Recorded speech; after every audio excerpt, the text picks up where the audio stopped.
For a bookstore to make a profit, they need to be able to bring that book in at a reasonable price. But that price doesn't have to be the author's pocket. And that's a message that, because I've been both sides and have been working both sides, I understand, what they're talking about is like, wow, in order to be competitive, I need to price my book like a mass paperback. No, you don't. Our books are not mass paperbacks. They're not even, our quality is so much greater than that. And you can see it on the shelves, all these beautiful titles that I've been bringing in, they're hands and fist above what you see in the chapters. They stand alone. And, we should be proud of that product. We should price it properly. It's really important to make sure that, we make money on this too. Otherwise, what are we doing? Welcome to the Stark Reflections on Writing and Publishing podcast. There has never been a better time for writers. More information, options, and opportunities are available to you, but navigating these requires insight. Join Mark Leslie Lefebvre as he draws upon more than a quarter century of experience as a writer, a bookseller, and a trusted book industry consultant to explore and reflect on the writing and publishing landscape to help you make informed choices on your writer journey.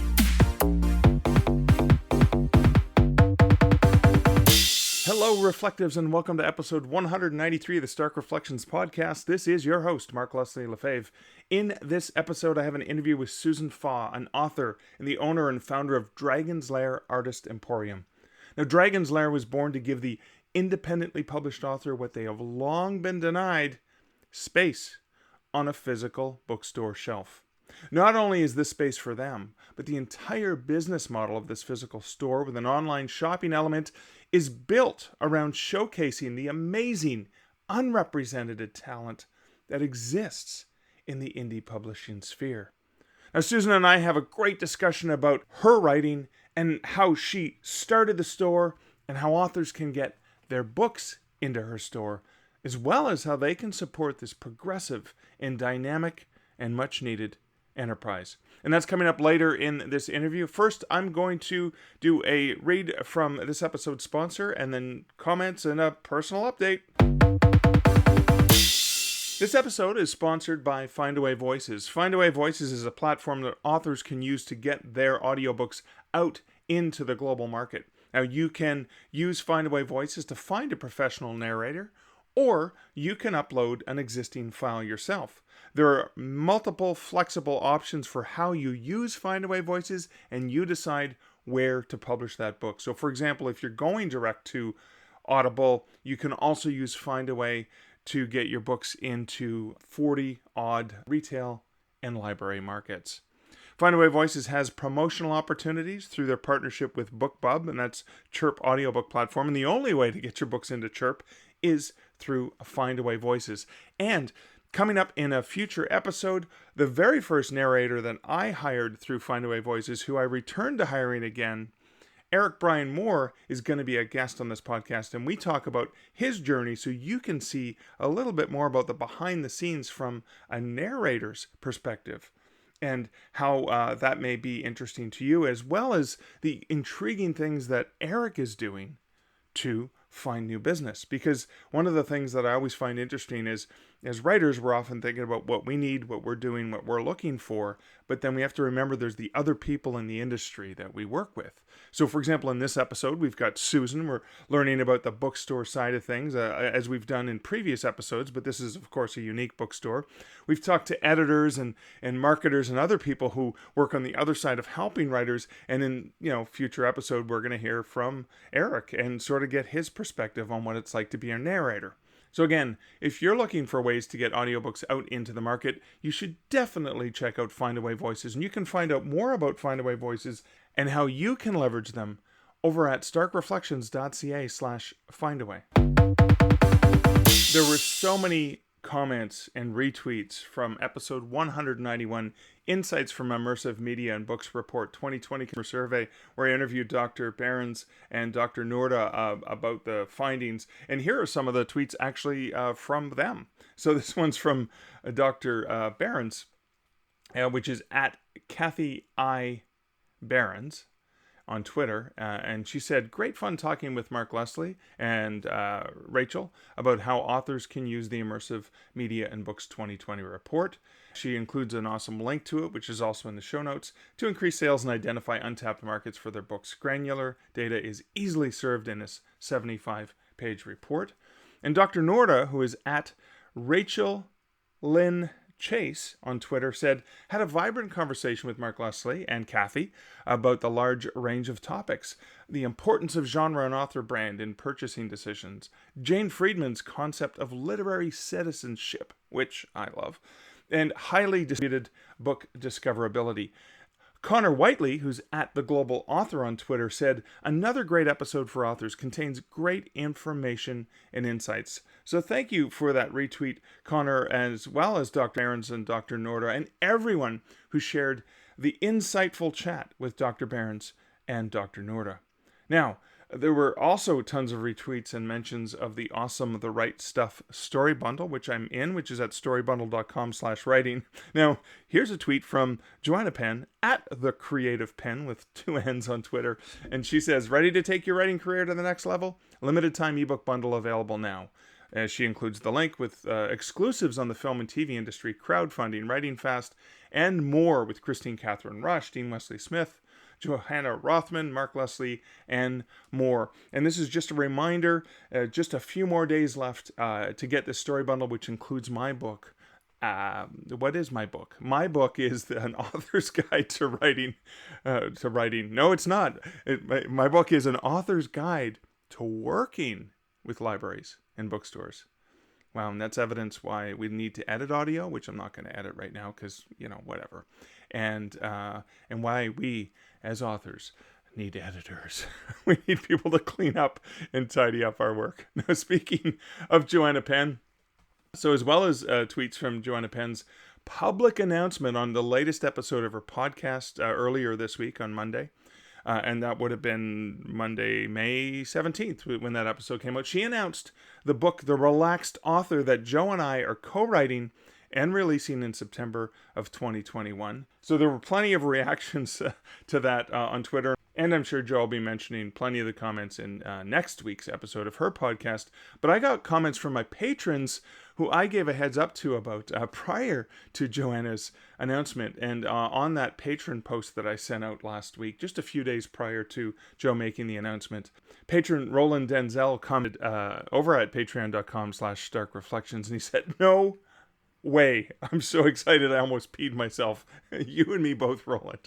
I was so excited when Joe and I turned this joke into actually, not joke, because it was sort of a, what would we say? We were casually joking about the fact that we should write a book on this topic. And then we actually thought, no, wait a second. This is actually going to be a good book, and it's a needed book because it's a mindset we need to remind ourselves of. And so Connor Whiteley, who's also a patron, commented on that post on Patreon and said, this is brilliant. I really think the author community needs this. The only way writers can do this for the long term is to be relaxed and do things at their own pace. The hamster wheel idea of you must do a book a month is ridiculous and short-sighted. Congratulations on the new book. Looking forward to reading it. Thank you so much, Connor. And a private response from another patron who emailed me rather than leaving a public comment, and I didn't confirm if I could share their name, so I'm not going to, but they said, holy moly, I'm going to pre-order this book so hard. It sounds like it was made for me. And then went on later to say, you are the perfect person for this book. You've always talked about the long game, the marathon, not sprint, etc. in every single talk I've seen you give. And you and Joanna both are well loved and respected enough in the industry that it will make some real impact. And thank you so much, Anonymous. I'm so glad you guys are receptive to this book. I'm really looking forward to getting it out there. And I really worry about authors' mental health in terms of struggling. I know it's hard enough, the work that we do, but then to put that extra pressure on yourself. And really pleased with the outlining that Joe and I are doing about what we're going to be doing, especially the way we're going to be producing this book in a very relaxed way. So we're not freaking ourselves out. We're not stressing ourselves out. We're thinking about this in terms of the long term. And we're going back to many of the things that Joe and I have long been saying about that marathon. And I'm really looking forward to collaborating with her because, you know, though we've collaborated in other ways, we've never written a book together. So that's a real honor for me. So thank you guys so much for your support. Thank you for your comments. You can leave comments over on starkreflections.ca for any of the episodes. You can @ me on Twitter. I'm @ Mark Leslie. Of course, patrons can leave comments over at the post that I share over at patreon.com/starkreflections. But thanks for the comments. I really love interacting with you guys, and I love to understand your reactions to the guests I have on the show, the different things that we talk about, and the updates, because that's really part of the community that I love so much. So now on to my personal update. I have been continuing with my NaNoWriMo writing of Fright Night's Big City. I've surpassed about 15,000 words as of this morning, and I'm recording this a day later than normally. I'm recording this on Friday, May 21st, when the episode goes out. Normally I would do it Friday to publish overnight Thursday, and it would be live. So anyone who panicked, I'm so sorry that this episode is about 12 hours late. But I've never missed a Friday episode since I started this podcast in January of 2018. Things kind of got out of hand yesterday, and so I had to delay some of the production that would normally have been done during a Thursday, usually starting early in the morning, etc. But that's okay. We're on track, and I apologize for anyone who thought that there wasn't going to be an episode. I did have that extra episode 192 earlier this week, so hopefully that kept you sated for a little while. Or when you went to your podcast, you're like, wait a second, this came before Friday morning. So I've been working on that. It's going really, really well. Got some great feedback from folks in terms of police, in terms of the Brooklyn Diner in Midtown Manhattan. I needed to figure out the layout for the bathrooms. That was important. And Facebook community came to my help. Actually, I think it was Sky McKinnon who was so useful and helpful in sharing some stuff with me there. But yeah, I'm having a good time with the book. I'm really having a fun time introducing Lex to all of the other characters that were important in Michelangelo's life, and slowly migrating into the dark scariness that's going to be taking over Manhattan for this book. So having a really good time with that. In terms of other personal things, I'm plugging away, and I don't think I've mentioned this in a long time, but I've been plugging away to put together a course on Teachable, which is sort of 10-minute lectures based on the 7 P's of publishing success. And again, it's basically similar to the content from the book or the audiobook. It's just based more on a 45-minute approximate lecture that I've done multiple times. And I've divided it up into nice digestible 10-minute chunks so people can kind of not have to, dedicate a full hour to going through it, but they can pretty much get about an hour's content in 10 minutes a day.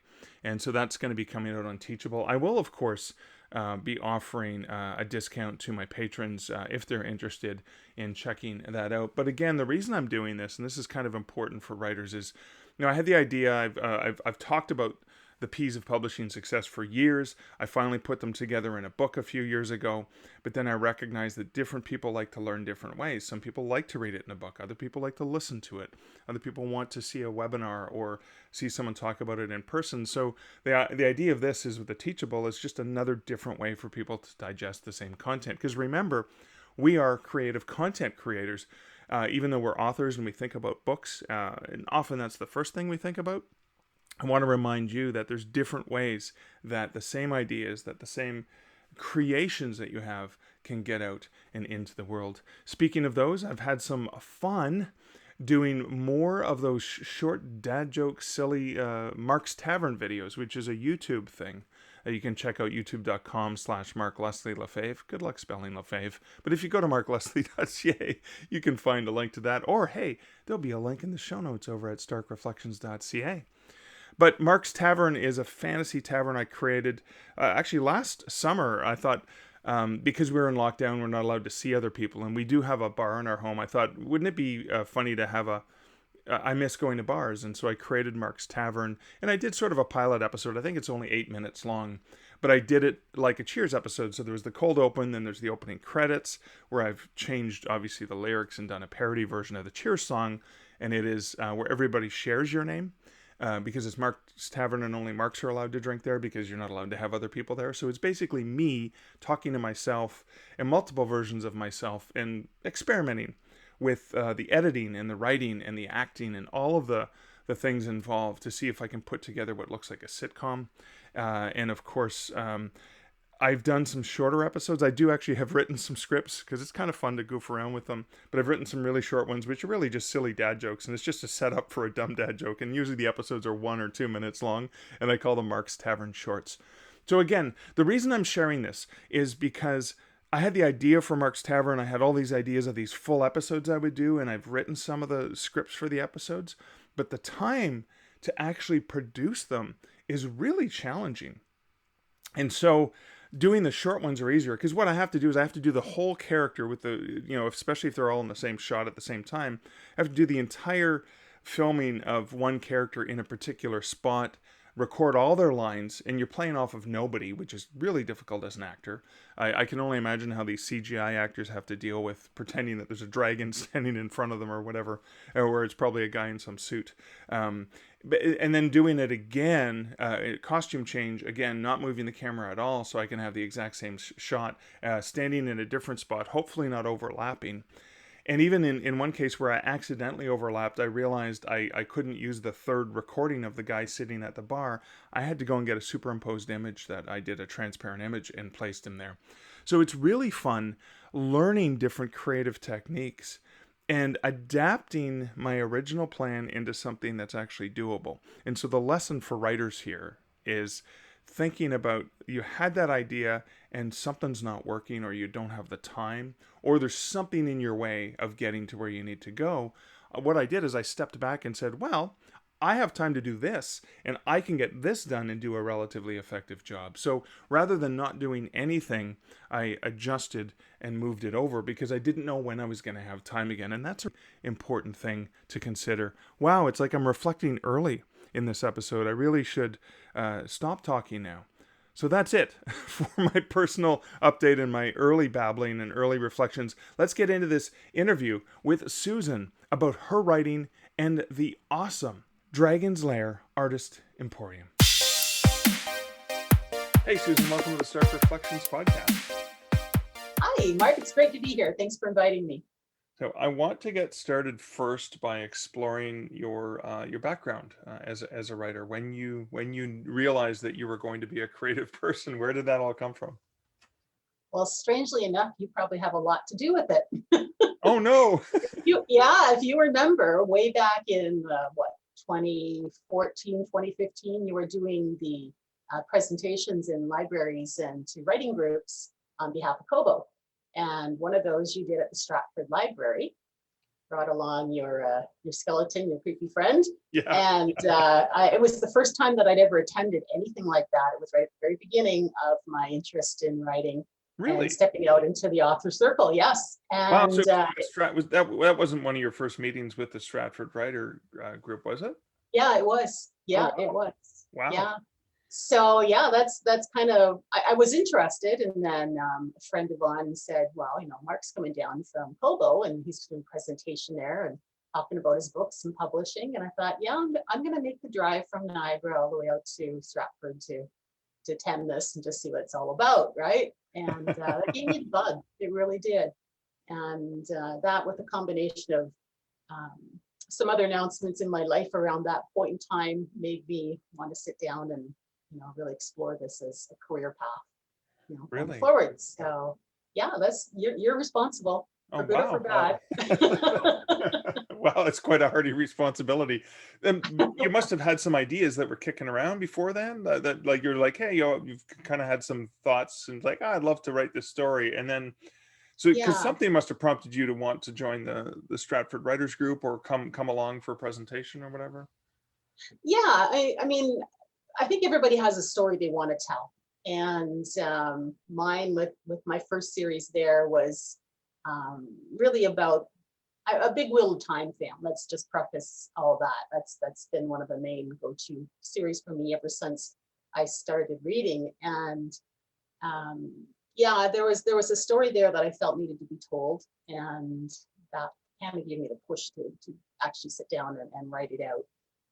That first book, Seer of Souls, took me about 6 months to write, and the impetus for Wait, sorry, the finally start series or the first book took you 6 months to the write? first book. Okay. Yeah, the first book, Wow. 6 months. Yeah, Okay. brand new, right? You don't know what you're doing. Yeah, so it took me about 6 months, and the impetus behind actually sitting down and writing it was an announcement that the company that I had been working for the last 25 years was about to be taken over for a corporate merger. Oh, And anytime that someone, if you've ever gone through that kind of a situation with an employer, um, and you're an older employee to boot, it's always the handwriting's on the wall. It's just a question is when's the axe going to fall, right? So, I remember grabbing a bottle of wine from the fridge and sitting out back on the deck and having a good sob fest and polished off the wine, and then went, okay, I think it's time to be a writer. wow. So yeah, and that's when I decided I was going to actually give it a go and started writing. So So yeah. does that mean that did you leave, or did you just wait for the inevitable axe to fall, or how did I that waited work? for the inevitable axe to fall, and they went through a lot of people before they reached me, but eventually it did come. And with that, when they finally packed me up and said, "You're done. Here's your severance," I went, "Okay, now what am I gonna do?"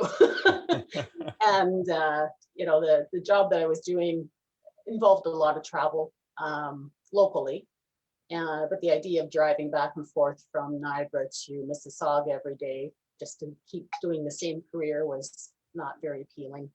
So I decided at that point that I was going to sell. So I sold my home and I moved up to Northern Ontario, and that's where I've been ever since. So So that was in in real 2018. estate in Northern Ontario, because I go there regularly, Yeah. was significantly different, meaning you could probably have a larger place for less of a down Yeah. payment or whatever, right? Yeah. And when I made the move, yeah, it was dirt cheap to come up north, right? So Yeah. to buy a Now it's house, you buy only cash. slightly cheap. It's not Oh, dirt cheap. well, yeah, you know what? It's catching up here too. What's the bananas that's been going to real estate down south Yeah. right now is creeping north. People are figuring out that you can work anywhere. Yeah. COVID has proven that everybody can work from their home if the employer is motivated enough to make it happen. Right. And then the self-employment is a whole other aspect of that. So suddenly, I think there's a lot of people down south that are going, well, if I really can just work from home, I can live anywhere. Yeah. And it's the time to move if they want to get out of the big real estate prices and the big taxes that goes along with the big real estate price. Yeah. There's always that aspect of having an And expensive home. how far north are you? I'm right at the northern tip of Lake Superior. So as far north as you can go, on top of the lakes. Right. I'm about 5.5 hours from Sault Ste. Marie and about 2.5 from Thunder Bay on the other side. Okay. So literally up in the bush. Yeah, But yeah, on exactly. Canada yet. So I mean, there's not completely isolated, but it is north. Okay. How different was that for you? Had you always lived down in like Southern Ontario and in the more Yeah. I'm actually born in St. Thomas, and grew up in Cambridge Okay. back in the day. And yeah, so literally, I'm a Preston girl. Okay. PHS. Yeah, so that's where I grew up, and then went off to school and came back and ended up settling up in Niagara when I got married. And my kids were all raised there, and Right. they're all adults now, so they've flown the coop, and it's just me and the dog. Wow. Yeah, but Did my you son's back now. That's COVID though. Yeah. Did you find is writing different when you're in a more woodsy sort of outdoorsy sort of setting than in a city? uh, it depends. I used to write on the deck a lot when I was down south, which was totally possible for 6 months of the year, as you know. Yeah. Up here, it's a little harder to write on the deck. Black fly season and Black fly season, and 5 months of snow, and it's a little different atmosphere. But I Right. mean, the flip side of that is, where I'm at, there's no place really to go unless you really have a mission to go. So I mean, you're not putting huge miles on the car. I think I drove 8,000 kilometers last year, with COVID, maybe not even. Wow. Like there's no place really to go. Compared Unless to you're you would have put 8,000 kilometers on your car in a month going from Niagara to yeah, Mississippi. exactly. And the reality is crazy, right? So Yeah. it's when you make a trip, it's a dedicated trip, it's a full day trip, or it's an overnight trip, because it takes that long to get somewhere, right? Right. So going to the airport's 2.5 hour drive one way. That's Thunder Bay Airport, I imagine. That was the Thunder Bay Airport, yeah.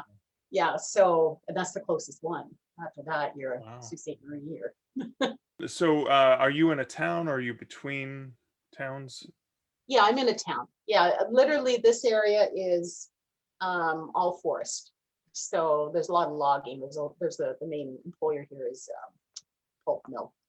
So yeah, it's literally Crown land. So surrounded by Crown land. So our community Terraspace subscriber is probably about 6,000 to 8,000 people. And then there's a bunch of other communities that kind of make up the area. So maybe about 25,000 all total in that 8-hour drive each direction. Yeah, so it's a small area as far as population, but with a big heart, as small towns tend to be, right? Everybody takes care of each other, and they support local, because local is important. If you want to have groceries and you don't want to go to Thunder Bay, you support your local grocery store, right? Even if it's more expensive. These things kind of even out. You're not spending as much on other things. Housing being a primary one, and so that it makes up for some of those other costs that are a little more expensive. But fresh fruits and vegetables from Southern Ontario cost a pretty penny, right? They can. Mind you, it's not as isolated as you think. I mean, and obviously we're not getting peaches grown here, but apples, strawberries, blueberries, all of those kind of things. And the blueberries are real blueberries up north. Oh yeah, you can go grab them yourself just beside the road, right? They're everywhere. You just got to fight the bears for them. So you said it took 6 months for the first book that you were working on.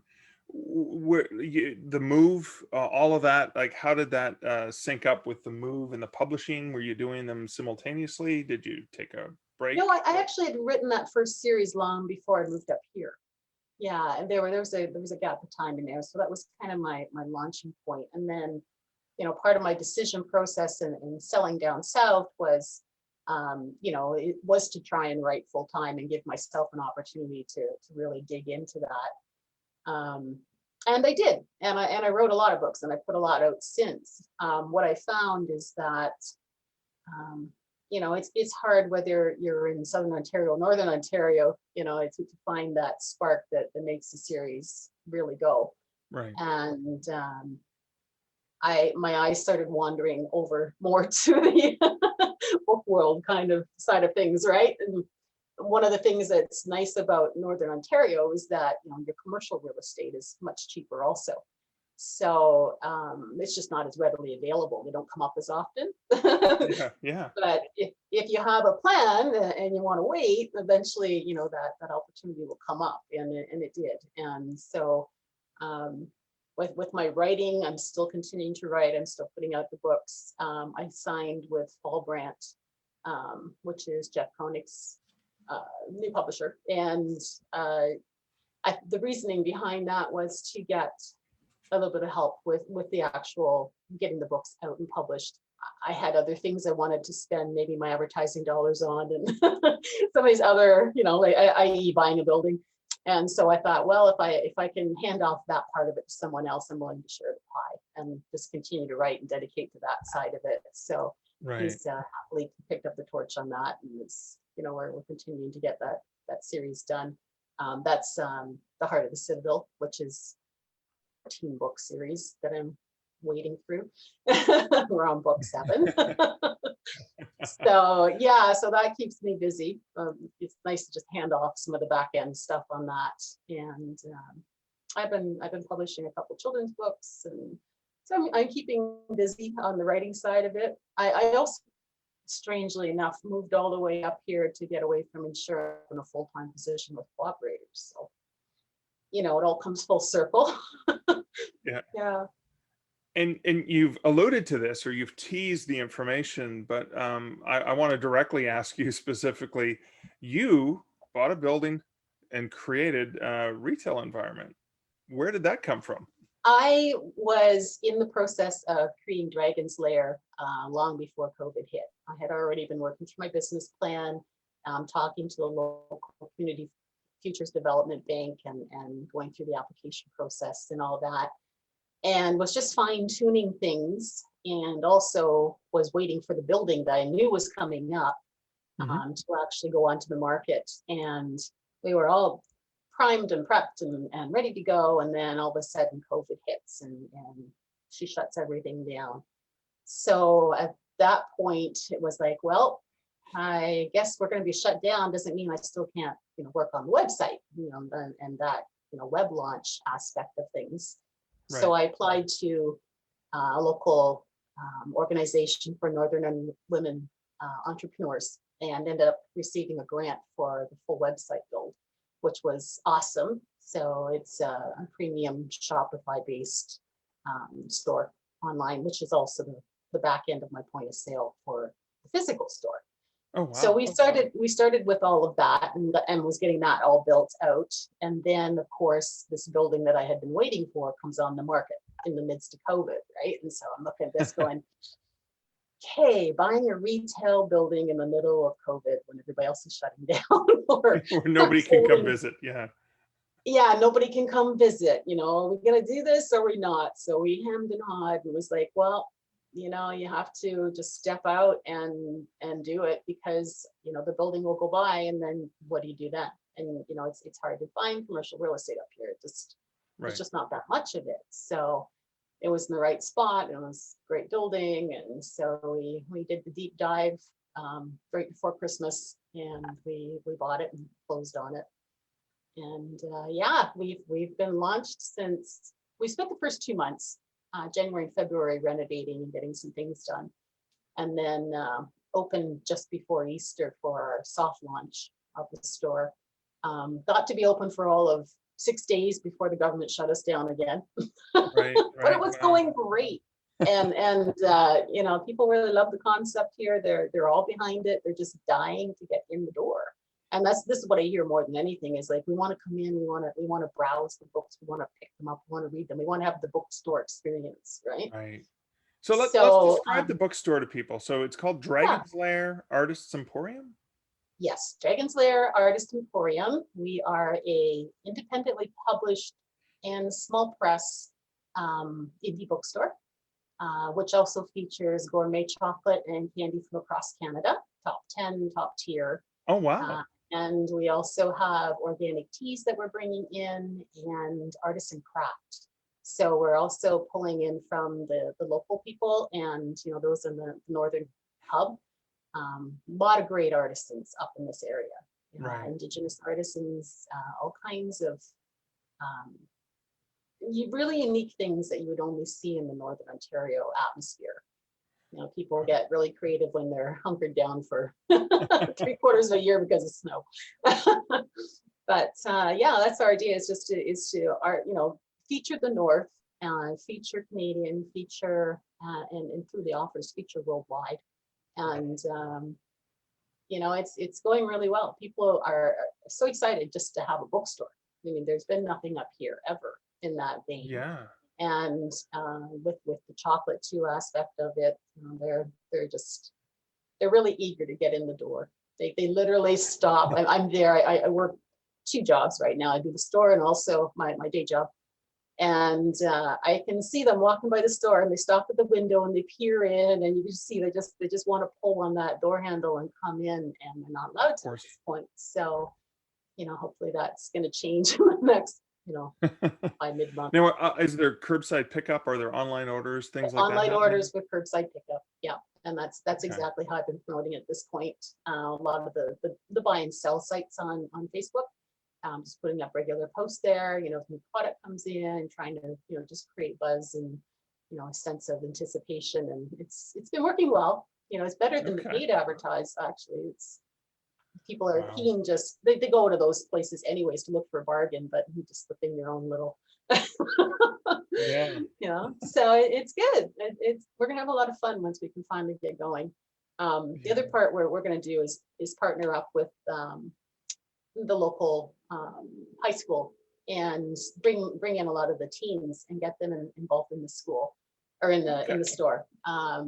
They have a lot of community work hours they need to have finished up and projects that they need to complete, and we're just going to team up with them. I'm hoping to maybe somewhere down the road pick your brain on the podcasting end of it, because that'll probably be a big aspect of the store. Neat. Yeah. But I would really like to have that youthful face there, that younger person that is eager to do the podcast, the TikTok, and but with the Instagram, and my energies are best spent somewhere else, and there's nothing like the enthusiasm of youth to get a message out. So we're also going to bring in some gaming in, which is going to be something that the teens will probably really dig. Yeah, So, I love that cross collaboration in terms of yeah, different product lines that are all synergistic. I mean, even chocolate and stuff like that. So you're even drawing in people that might not necessarily be book nerds like me that would just want to go to a bookstore. yeah, You've got the yeah. games, you've got that. So in terms of stock, because it's limited, because people can't walk in and browse, Hmm. shelving, like how full? And then the other logistic I have is, where are you getting, like, are you getting this from different suppliers, the distribution companies within Canada, Ingram? Like, who are you using to stock your stores? Yeah, at this point, I'm going Ingram direct for most of my books, only because it's easier for me to pick and choose. A lot of the distribution in Canada is more geared towards the traditional end, which isn't really what I'm looking for. Right. So what they're stocking in warehouses here are, your trad published books. So slim pickings for what I can find already in Canada. But with Ingram, I can get pretty much anything I want. Obviously, the price points are very different depending on, how people have set up their books. It's an interesting message to try and get out to authors as to why they need to price their book profitably, and B, give a proper discount. There's, this is going to be a mantra that I preach on for a long time going forward. But, for a bookstore to make a profit, they need to be able to bring that book in at a reasonable price. But that price doesn't have to be the author's pocket. And that's a message that, because I've been both sides and have been working both sides, I understand, what they're talking about. It's like, wow, in order to be competitive, I need to, price my book like a mass paperback. No, you don't. Right. Our books are not mass paperbacks. No, they're not. Even, They're not. our quality is so much greater than that. And you can see it on the shelves, all these beautiful titles that I've been bringing in, they're hands and fist above what you see in the chapters. They stand alone. And, we should be proud of that product. We should price it properly. It's really important to make sure that, we make money on this too. Otherwise, what are we doing? Yeah, I feel really strongly on this issue. It's part of the whole reason why I started the bookstore. I have a book, therefore I'm going to build a bookstore around it. No, that wasn't quite it, but in some ways it is. We all have a book. We all have something that we've worked hard to create and have gone through that struggle to get a professional product out there. And, if the writing quality is A1, we should be seen. And so that's what this bookstore is all about. It's showing off indie and indie proud. Well, that's cool. So I want to ask a few more logistics. Absolutely. Yep. So normally with traditional bookstores, they deal in returns, but because you're ordering from the US into Canada, which is costly enough for shipping, the returns are going to cost you an arm and a leg. Like if you had to return. So even I think potentially the returnability factor is almost moot. You're kind of, if you invest in a There, title, yeah, there is no returns. Yeah, yeah, I am not returning books. yeah, I think there's a better solution. I think that whole model is completely outdated. You know, right, let's binge on a title. Let's order 40,000 copies ahead of time. If it doesn't sell, we can send back the 30,000 that don't sell. right, Where does that profit anybody? It's a waste of paper. It's a waste of transportation. It's a waste of stocking. It's just a waste right, all the way around. It's a waste, you know, and for sure. it's wrong. You know, it hurts everybody in the end. And all these books end up remanded out to some discount bookstore, you know, where, you know, it's just wrong. It's a waste. Right. It's a waste. It's a waste on the geopolitical scale as far as, you know, environmental, like it's just a waste. So no, my business model is about bringing in lean and mean and stocking only limited copies at any time. I can always reorder, you know, I can always That's put in true. that next order. And as long as I have enough coming through, the sales are turning over, I shouldn't have dead stock. And if I Right. do go through a year and I was like, okay, these books are not selling, then it's time for me to get creative as a business owner and figure out how to sell them. And Yeah. you know, that may be you know, a surprise mystery pack, that may be a subscription service, that may be Right. any number of opportunities to move that book forward and introduce that author to a new audience. And you know, I've thought about this long and hard, and I just, there's so many more profitable ways to introduce a book to a consumer without just, you know, having a big pile and letting them dog ear it and spill their Starbucks on it. And, Yeah. Yeah. those models don't make any sense to me at all, right? A Yeah. bookstore that needs to rely upon Starbucks cut to remain solvent is missing the point, Right. in my opinion. Well, Right? and the other thing too that books stores and magazines, that product is the only product, mostly for the most part, that you can actually return product. I mean, it means you're not making intelligent buying decisions to what you think you could sell and get away with, and then understanding, okay, I bring this in and I have to sell it, or Yeah, or that's yeah. it. I There's mean, no choice. Like, oh, I'll just take a risky chance, and who cares what I'm buying, right? So you really it's have like to be a lot more strategic. it's like the grocery store bringing in, you know, 40 crates of peaches, but can only sell 10. Are they shipping it back to the orchard? No, yeah, No. You no, they're know, this selling them is to a brewery, so the brewery can put the peaches in their local beer and make there you it. go. You got it. And this is it, right? You find out the other way to market it. You know, maybe that's me going next door to the flower shop and saying, I've got these great books I'd like to partner up with, you know, your next set of rose special, you Right, know, and we figure out a way to help each other. Or, you know, the brewery that's opening up. There's two businesses opening up in COVID here, believe it or not. One of them is Slate Island Brewery. So we've ooh, got an actual brewery that's that's exciting. so, you know, we figure the guys are down at the brewery and the women are up at the chocolate and books, and, you know, we can figure out a way to cross promote to each other. So, you know, it's just a matter of, you know, figuring out the unique angle that makes it interesting. Right, I was lucky this past week. The local CFNO radio station has been offering $70,000 in advertising on the radio for pandemic injured businesses. right. And you just have to go in and apply online, and there's a raffle. Well, I won week number 2. So Congratulations. starting this week, yeah, so I've got a week of free advertising on the local radio station, which is something that's pretty impressive because there is only one radio station for an 8-hour drive.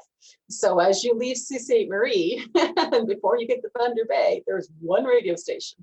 So, you know, radio is going to be a big part of the advertising that goes into this business, because it is a very captive audience. You know, you're either listening to your podcast, your iPod, or you're, you know, streaming from satellite, or you're listening to CFNO. That's all there is.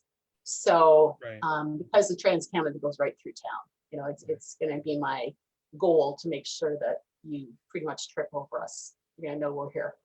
So radio advertising is going to be, major component of Right. what we're doing. And yeah, I mean, east to west traffic, it's all coming down the road, right? You should see the trucks coming through now. And are you right on the highway, the We're location? right on the right? Trans-Canada. Yeah. Okay, that's great. So you're actually getting people coming in. So a couple questions. I want to go back again to some logistics about the ordering. Yeah. When an author, because you know both sides of things, when you set up a title and give it a 55% discount, what I love is you. the discount the bookstore actually gets? Not they don't get 55%. They get a lot less, don't they? Yeah, we get 40%. 40%. So there's a 50% cut that Ingram hangs on to of that discount. And then they ship to us for 45%. Okay, and then you're paying shipping on top of that too. So Yeah. you're in that 40% margin. You have to make sure that you have to amortize the cost of shipping, because it's not really 40%. So Yeah. then for and I'm sure you've encountered titles that are only through Amazon's extended distribution. Is that like a 20% discount or something really significantly small? It shows up on ours as anywhere from 5 to 25%. Oh, as high as 25%. Wow, that's generous. So, wow, but that's got to be, and that eats into your margin. So that means there may come times where you go, oh, I don't know if I can afford this, or do I Yeah, really? and it's true. If you look at the title, if you don't have that book priced properly, where's the margin for me to actually bring that in and sell it? And I'm not shy to sell above what everybody else is.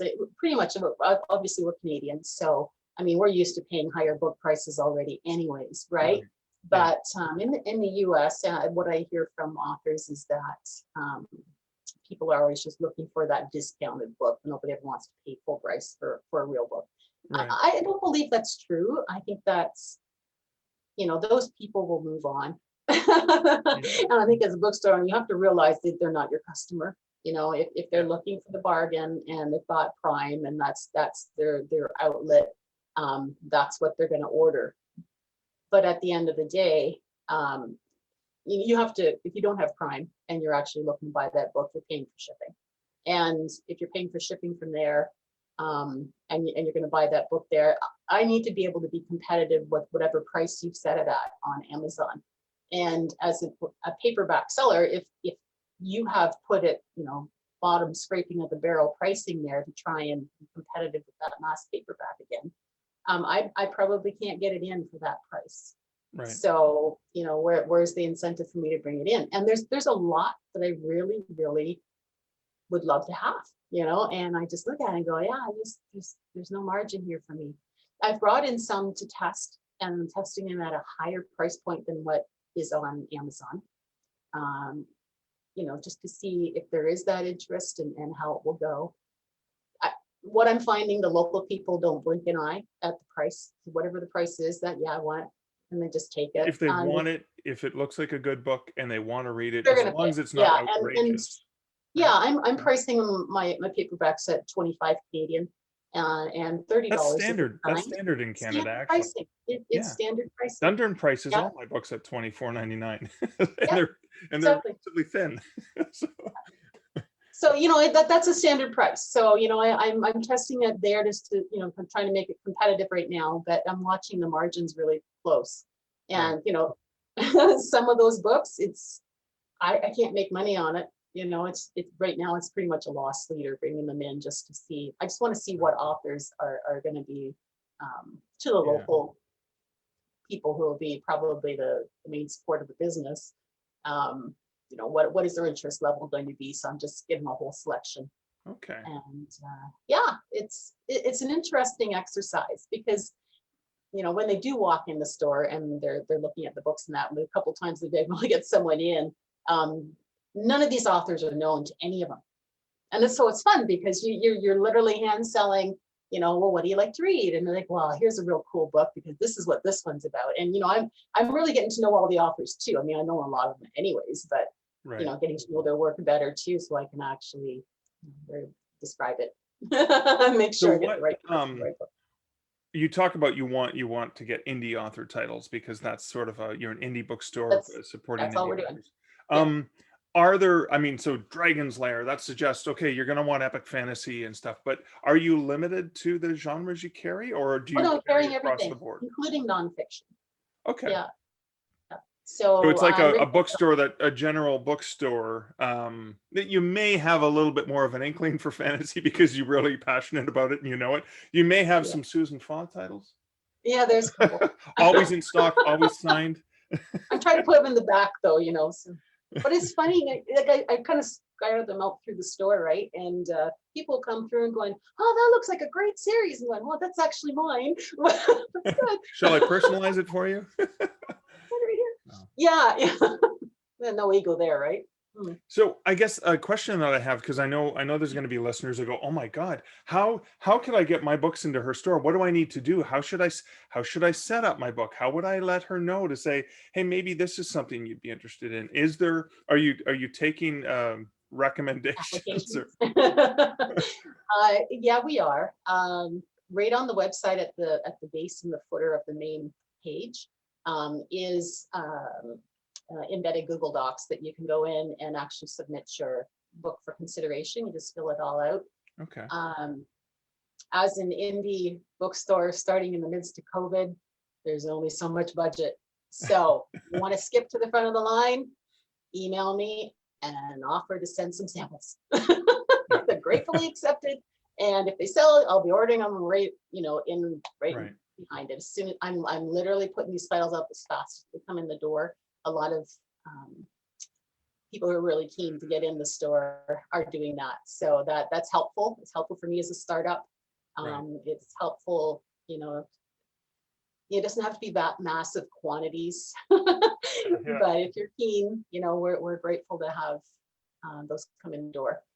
I do, ask you as an indie author and being one myself, make sure your books are professional, make sure those covers are dynamite, give me everything I need to sell your book Right. and skimp on it, and invest in yourself. I know covers can be expensive. They're getting a lot less expensive. Search out somebody that you like and spend the money and make sure that it's professional, because I have to sell that book, as better than the traditional title that's out there. Right. And I can do it. I mean, people, they're eager just to see what it is. And Yep.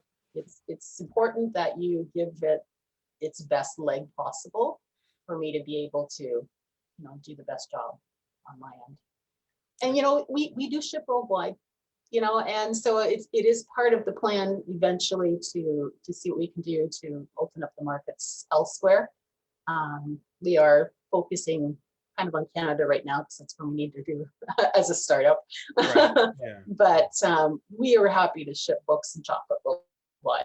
We've got awesome stuff in here. So, take a chance and bring an order in. Maybe even partnering with a local brewery and ordering books and beer and chocolate, and then you can have like a whole weekend of fun. I think we can ship brew too, so. Within Canada, you can keep it within. Yeah, I mean, yeah. I have subscriptions to some independent breweries. Yes, exactly. Curbside, right? But no, I love that idea. So that's fantastic that you've got the ability to ship stuff out. You've also got local folks that if Ontario opens up again shortly, they can actually walk into the bookstore. How big is the physical space that you have? The building is 2,800 on the main floor, and it's 2-story. So it's a Wow. big store. It's not Yeah. small. It's not small. So there's all kinds of room for expansion here. The downstairs right now, it used to be a school board office. So downstairs is just this big open space, and that's kind of where I envision the gaming going. Right. As games come through, get the local teams in, get the camera set up, and they can, this is really popular to do right now, right? Is to film your gaming and have it streaming. Yeah. So I really hope to be able to do that, and bringing in hopefully find some RPG submissions somewhere along the line to the store. I want to get the kids, reading a book and talking about it on TikTok and just kind of create that whole viral movement for the store, along with different things. And Cool. once we can finally mix and mingle again, it's going to be fun. So it'll be a lot of fun, yeah. So yeah. what can uh, authors who are listening to my podcast who want to support Dragon's Lair, what can they do to help you? Like I said, if you want to submit, you want to send a sample in, and you can mail it to Lair Artist Emporium. The address is 21 Simcoe Plaza in Terrace Bay, Ontario. Postal code is Peter 0 Thomas 2W0. That's probably the easiest way. We do have a Gofundme page set up if you want to do a cash donation. That's very helpful. Obviously, the expenses of a building right now are crazy. I did mortgage my home to buy my my building cash. Because trying to get a commercial loan in the middle of COVID would have been ridiculous as a startup. Wouldn't even happen. So yeah, so we are totally free and clear mortgage wise on the building, which is the best startup I could give it. Yeah. But with that comes expenses at home. Of course, yeah. So yeah, if you're feeling, like this is great and you would like to support, then there's a GoFundMe page. It's available. Yeah. And then after that, just spread the word. The more you can give us a shout out and, by all means order. Like I said, we ship worldwide. So come check out some of your fellow indie authors, get some chocolate, we're putting together Mother's Day bundles right now. So yeah, you can check out the website. Everything's online. So if you see it as available in store there, it's available in store literally. So the address is www.dragonslairartist.com. Awesome. And where can people find out about you and your writing? So we know where Dragon's Lair is. What about your... Yeah, so you can follow me on Facebook at author Susan Faw. My Twitter again. Twitter is Susan D. Faw, I believe. And I'm also on Instagram. I have 2 Instagram pages now, one for Dragon's Lair and one for myself. Cool. And my website... links to that in the show notes, to your website, your social media, all the things, so people can go and check you out. And Susan, thank you so much for hanging out with me today. Yeah, thank you for inviting me, Mark. It's good to see you guys. Well, that was a fun discussion with Susan, and so fun to actually find out that I had a little bit of something to do with her wanting to get into the writing community with a talk that I did at a library in Stratford years ago. And then look at what she's done. Look at, she's surpassed me in terms of the series books she's written. So she's taken it very seriously. And opening up the bookstore. So the thing I want to reflect upon is when Susan talked about the different audience of people who come into a bookstore looking for something to read. That it's not the bargain basement or mass market paperback audience that you're getting on Kindle or on Amazon. It's a different audience. And it's really difficult for us authors who are thinking mostly about ebooks and going with a low price point to try to attract people. Well, when they're browsing a book in a bookstore, the art has done its job. Hopefully the cover copy that you've written, that sales copy, that, does its job to attract the ideal reader who looks at it and goes, this is a book for me. And they're buying it because of the quality of the book. They're buying it because this looks like a book that's going to entertain me for 6 to 10 hours or however long that book is. And they're not worried about, I'm saving $1 or I'm saving $5 or it's cheaper. No, this book is more than $5. I'm not going to buy it.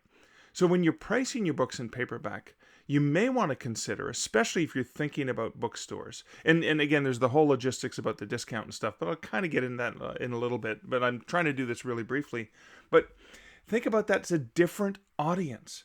And different things may appeal to them. So I'm going to give you an example of pricing. So my latest novel, Fear and Longing in Los Angeles, it retails for $15.99 US dollars. It comes to $19.99 Canadian. Now, most indie authors would see that price and go, oh my God, that's too expensive. And they would say, well, I would make it, $12.99 or $9.99 and try to get that mass market price. But here's the reality. Let's look at this for example. It's $16. It's actually quite a good deal. And I'm going to explain that to you. So the book is over 400 pages long, and it's $16. Now, my traditionally published book, Haunted Hospitals, which is co-authored with Rhonda Parrish, came out a number of years ago. So this trade paperback, traditionally published book retails for $24.99 US dollars, also $24.99 Canadian. They're a Canadian publisher, so they kind of went at par, but obviously they're earning a lot more when they sell it in the States. And it's only about half the size. So it's half the size of that novel I've self-published, and yet it's about $10 more expensive.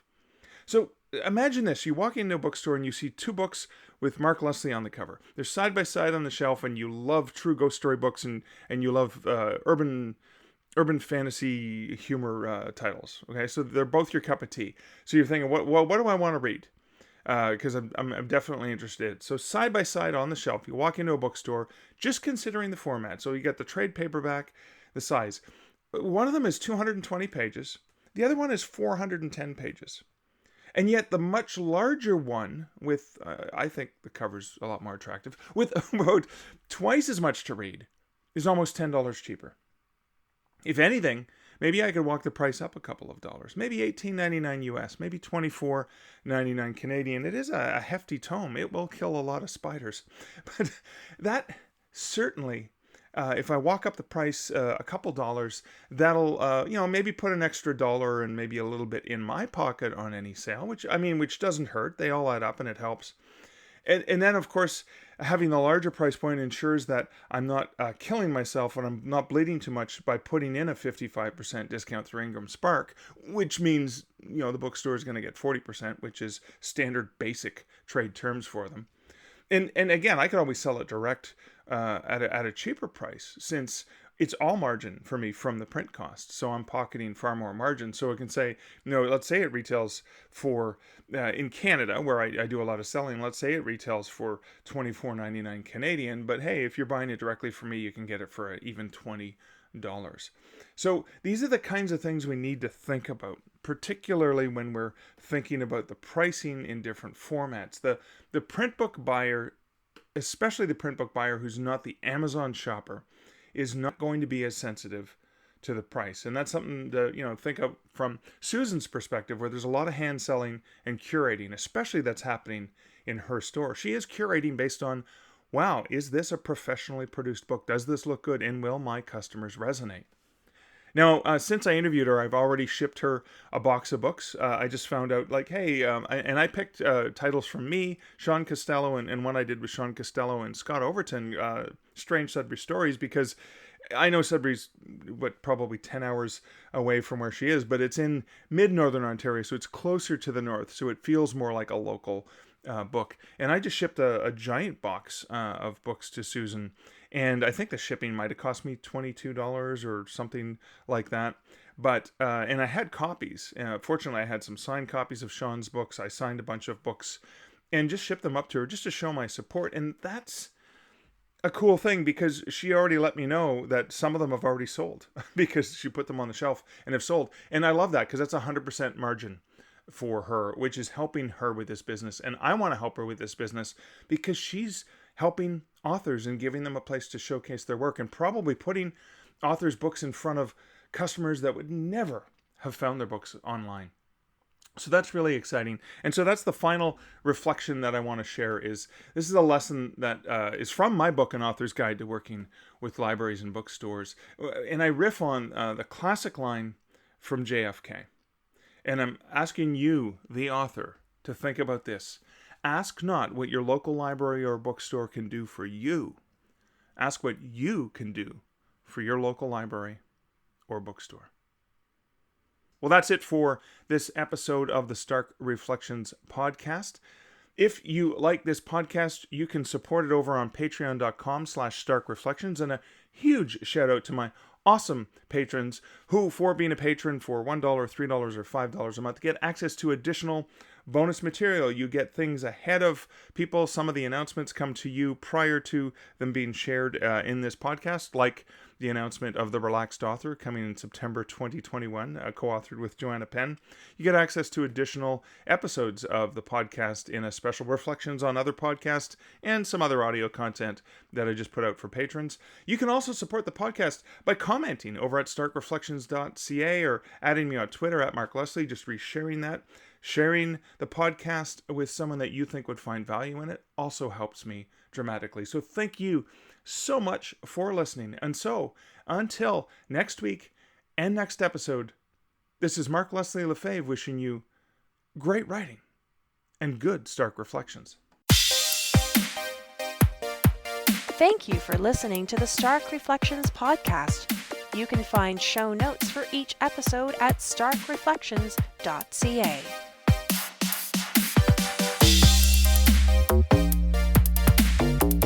The music for this podcast, Laser Groove, was composed and produced by Kevin MacLeod. Check out more of Kevin's great music at incomptech.com.